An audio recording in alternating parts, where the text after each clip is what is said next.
Jack Lew s'est confié pour i24 News à Owen Alterman et Adam Abebala. C'est tout de suite.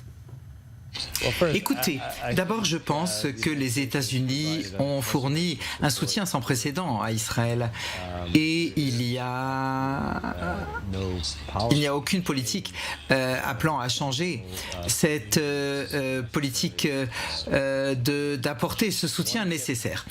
Un des envois a été stoppé, des bombes importantes, et c'est une conversation qui se poursuit sur les conditions qui pourraient s'appliquer à leur utilisation. Sinon, c'est un processus qui se poursuit. Alors, je pense que le soutien continue à être extrêmement fort, puissant, et cela se poursuit. Il y a le désir d'une normalisation et d'efforts de normalisation avec les autres pays arabes, avec la guerre actuelle qui a repoussé toute normalisation possible, et les Israéliens sont évidemment hésitants à accepter tout accord, ce qui a rendu ces efforts de normalisation impossibles. Écoutez, je pense que l'intérêt de la normalisation est très fort en Israël, très fort en Arabie Saoudite, et les conversations se poursuivent de manière très constructive. Et je voudrais juste évoquer la question de la question. Israël a fait une offre pour la libération d'otages en échange d'un cessez-le-feu et un nombre d'autres actions importantes. Le Hamas n'a pas accepté ceci. Ça dépend du Hamas d'accepter cette offre. C'est ce que les 14 ont voté aux Nations Unies, au Conseil de sécurité. Ils l'ont dit, que le Hamas doit prendre cet accord. C'est exactement ce que vous avez demandé, leur avons-nous dit. Et c'est la décision du Hamas de ne pas mettre la libération d'otages et de cesser le feu en place. Cela complique la conversation parce qu'avec la poursuite de la guerre, eh bien, c'est très difficile d'amener la conversation sur la normalisation à une conclusion. Nous continuons à travailler sur Gaza et la libération d'otages, et c'est seulement qu'après qu'on pourra ouvrir la voie à ces autres conversations stratégiques qui sont tellement importantes. Le Hamas dit qu'une des conditions de cessez-le-feu, c'est d'arrêter la guerre, la fin de la guerre, et accuse Israël de ne pas souhaiter la fin de cette guerre. Qu'est-ce que l'on peut faire pour arriver à une fin de cette guerre et un cessez-le-feu?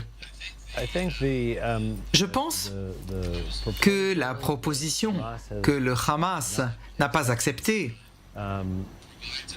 fournit la voie d'abord pour un cessez-le-feu qui permettrait à des discussions de se poursuivre pour arriver à une fin permanente de la guerre. Cela permettrait un cessez-le-feu qui se poursuit si les deux parties négocient de bonne foi. Voilà quelque chose que le Hamas devrait accepter. Et Israël a mis sur table cette proposition qui donne au Hamas ce qu'il disait souhaiter, mais ils ne l'ont pas accepté. Donc la question est de savoir pourquoi est-ce que le Hamas ne veut pas libérer les otages et finir la guerre. Si on passe à la situation du Nord, Amos Hochstein, l'envoyé, pour arriver à un accord entre Israël et les forces de l'autre côté de la frontière, qu'est-ce qu'il propose au Hezbollah et au gouvernement libanais pour arriver à un accord? Quels sont les outils à sa disposition? Qu'est-ce qu'il leur offre? Écoutez, Amos Hochstein a fait des allers-retours entre le Liban et Israël très souvent, et même depuis les 7 mois où je suis ici. Et je pense que, au fil du temps de ma présence ici, j'ai vu comment les attitudes en Israël ont changé de manière constructive. Si vous m'aviez demandé au mois de novembre, je pensais que le scepticisme était juste de dire que c'était impossible en fait. Et maintenant, la solution diplomatique est la préférée de toutes. Donc la question est de savoir comment y arriver. Mon analyse de là où nous nous trouvons maintenant, c'est que si il y avait la possibilité d'arriver à un accord sur les otages, et un cessez-le-feu avec la libération d'otages, on serait à un lieu où je serais optimiste pour une résolution diplomatique. Et je vais vous expliquer, si vous voulez, pourquoi. Je pense qu'avec le rejet du Hamas, face au monde entier qui dit il est temps que le Hamas accepte cet accord, nous sommes là dans une situation qui est plus compliquée. Le Hezbollah et le Liban vont devoir prendre des décisions en se demandant qu'est-ce que cela leur apporte, s'ils veulent éviter une guerre, et si Israël veut éviter une guerre, trouver une résolution diplomatique. C'est comme ça qu'on évite une guerre. C'est quelque chose que les deux parties, à cela que les deux parties ont intérêt.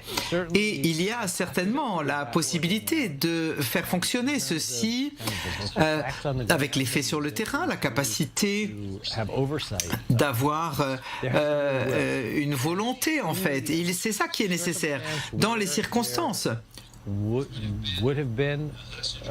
qu'on aurait eu avec un cessez-le-feu et la libération d'otages.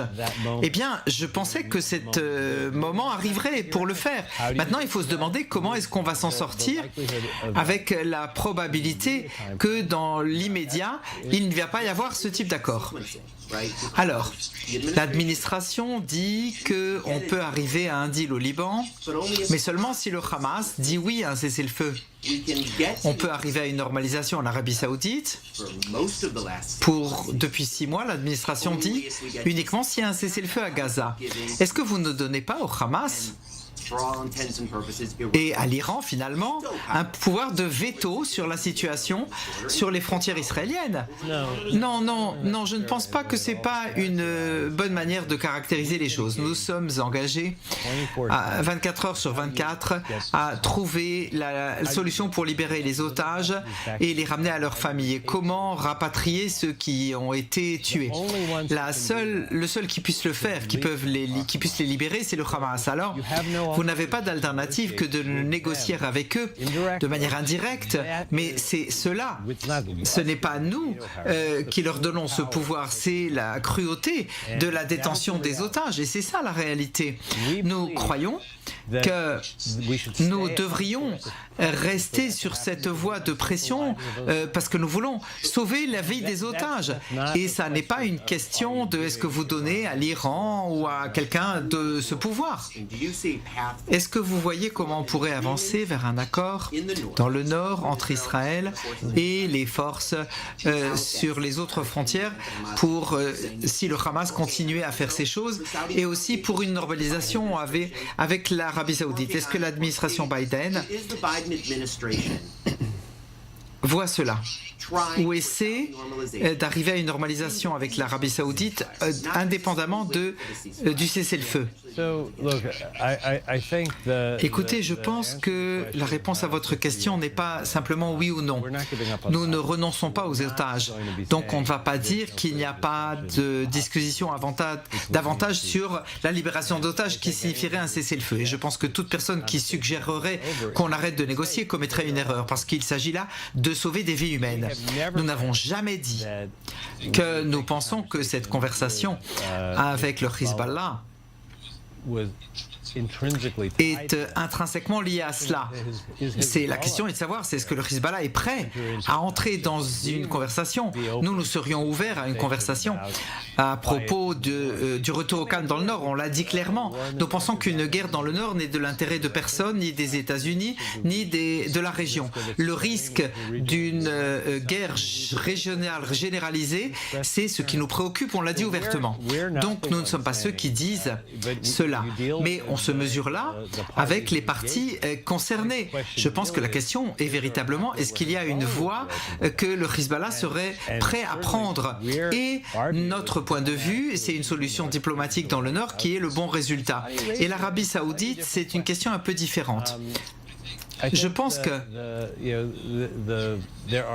y a des choses que les États-Unis et l'Arabie Saoudite pourraient faire avec ou sans normalisation.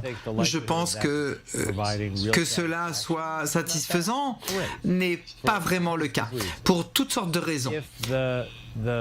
si l'objectif est une normalisation avec l'Arabie Saoudite et Israël, alors, encore une fois, la question est de savoir ce qu'est prêt à faire l'Arabie Saoudite. Il y a deux parties. D'abord, il faudra qu'il y ait un certain niveau de calme à Gaza, que ce soit un cessez-le-feu et un accord sur les otages ou une autre manière de baisser les hostilités, cela pourrait être exploré. Une autre reconnaissance qu'il faut comprendre, il faut qu'il y ait un engagement dans ce processus qui finisse par amener à une autogouvernance palestinienne. Et voilà les questions qu'il nous faut régler pour arriver à la normalisation. Il y a d'autres messages que vous voudriez faire passer au public américain, aux Israéliens? Je reviendrai à là où nous avons commencé. 8 mois de cette guerre.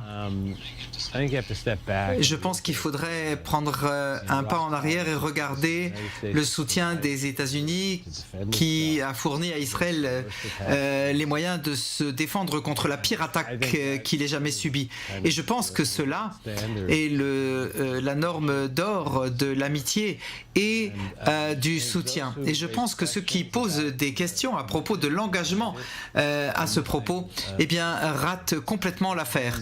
Les choses se font parce que c'est l'intérêt des États-Unis, du président des États-Unis, c'est dans son cœur, c'est dans son âme, de toutes ses forces, il y croit, c'est donner à Israël la capacité de se défendre. Et je pense